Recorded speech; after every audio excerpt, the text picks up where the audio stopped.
All right, everybody, welcome back to the #1 television program in the history of the entire universe. I am Brian Lee Durfee, author of The Forgetting Moon, The Blackest Heart, and The Lonesome Crown.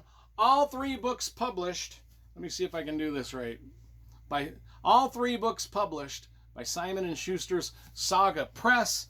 Today I'm going to be reviewing The Sword and the Chain by Joel Rosenberg. This is book number 2 in his Guardians of the Flame fantasy series that was wildly popular in the 1980s.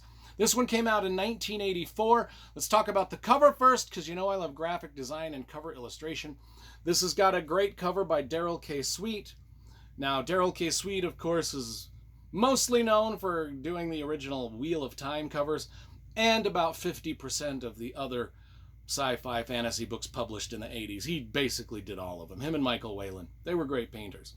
Anyway, the series starts with The Sleeping Dragon, and I've already reviewed this book on the channel, so if you want to watch my review of The Sleeping Dragon, book number 1, before you watch the review of book number 2, all you need to do is type in my last name, Durfee, into the YouTube search bar. The Sleeping Dragon, also type that in, and through some sort of pagan sorcery, some sort of portal sorcery, your those reviews will magically appear upon your television screen. At least this one will. So anyway, I've got the first 4 books. I've had these since high school. I've had these a long time. I originally read them in high school. I'm rereading them now for the channel. I got the first 4 books. I think there's 10 books in the series.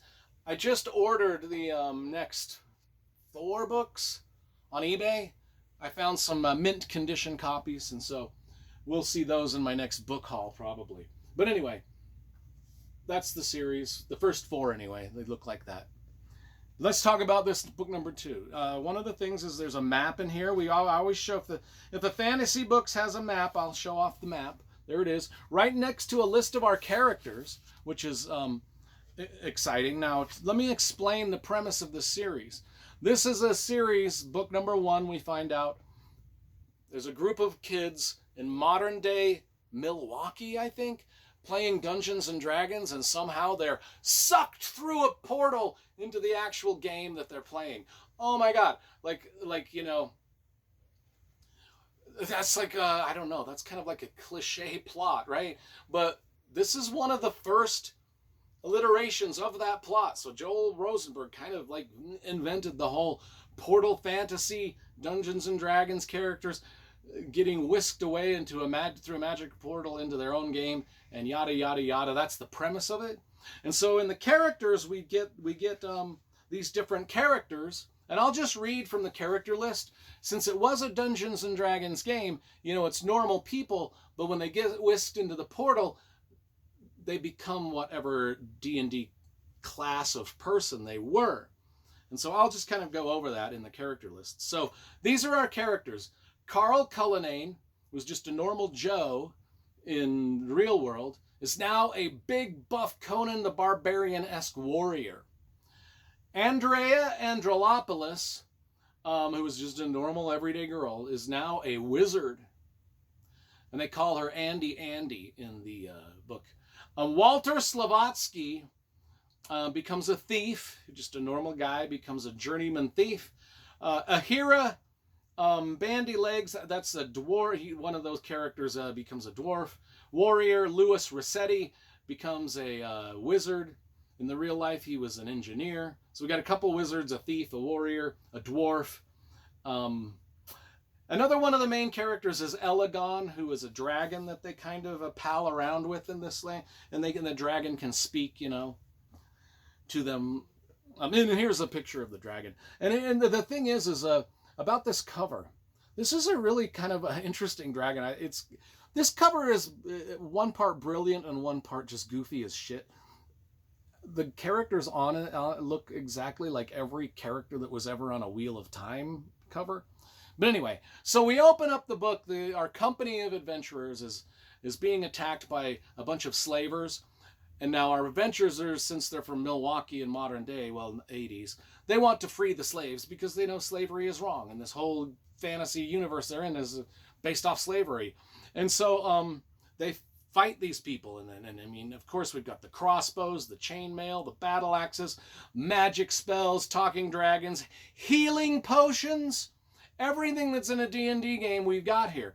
I mean, it's straight out of Dungeons and Dragons, which is the point of the whole story. This is literally the original progression fantasy. This is us watching D&D folks in real adventures leveling up. People from our own world in the 1980s entering a fantasy land and literally leveling up. This is Portal Fantasy LitRPG from the 80s. It's not a new thing, folks. This whole new trend, bullshit. It was done a bunch of times before that.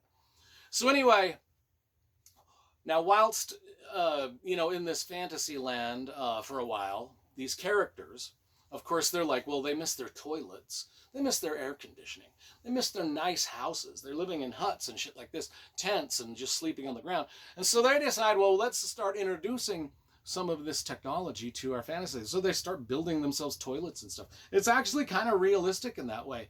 And they use the dragon as a crane to haul about their building. I mean, it's kind of cool, you know what I'm saying? Hey, we need all this lumber over there, or up there. How are we going to hoist that shit up there? Well, we've got a 50-foot tall dragon right here that can speak English. Let's just use him. Read the back. I said, let's see this. Should I read the back? Yeah, fuck it. We got time. Warrior, wizard, dwarf, thief, and builder, all of them had chosen this world as their destiny. Actually, yeah, at the end of the last book, they had a chance to go back to real Earth, but they decided to stay. This world is their destiny, a realm where dragons are only too real and magic, not science, was the law of the land. Stranded in a time and place where only healing spells and their own wits stood between them and sharp, deadly edge of a slaver's blade. Yeah, the healing spells. That's one of the things in Dungeons and Dragons. Nobody ever really fucking dies in that.